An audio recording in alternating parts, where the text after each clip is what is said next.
All right, so let's talk about something that they're not talking about anywhere else. The why Mason Rudolph would want to go after Myles Garrett, and why this wasn't something that he didn't escalate. He escalated this. That's why the suspension should be going to him as well. I'm hearing arguments this morning Mason Rudolph was completely innocent in all of this, trying to remove possibly the stuck hand of his from Myles Garrett's jersey, not trying to rip off Myles Garrett's helmet. Here's why I don't buy that. Because I know this. We're talking about a quarterback that had a lot to play for on Thursday night. Remember, Mason Rudolph came out of the same draft as Baker Mayfield.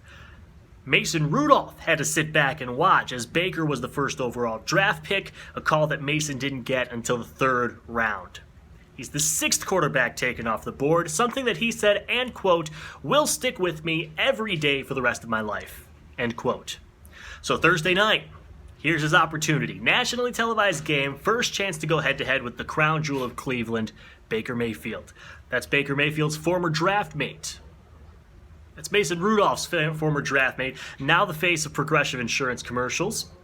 The man who's a sports savior in his city, not overshadowed by simply carrying the torch for a future Hall of Famer in Pittsburgh. Mason Rudolph had his chance to show the world he can go head-to-head with Baker.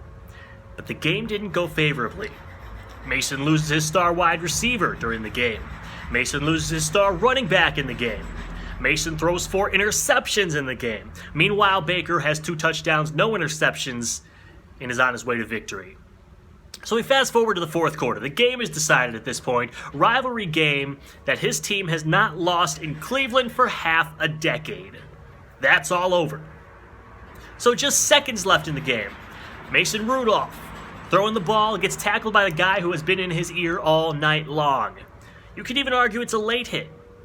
Well, that appears to be the final straw for Mason. While he's on the ground, Mason Rudolph tries to rip off Myles Garrett's helmet. He kicks him in the junk. Again, some arguing he was just freeing his hand. I don't buy it. After failing to rip off Myles Garrett's helmet, Myles Garrett picks off his helmet. Another loss for Mason.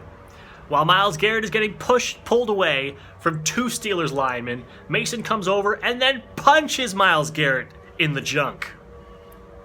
At this point, Myles Garrett, who's being pulled away by a Steelers lineman, hits him with the helmet.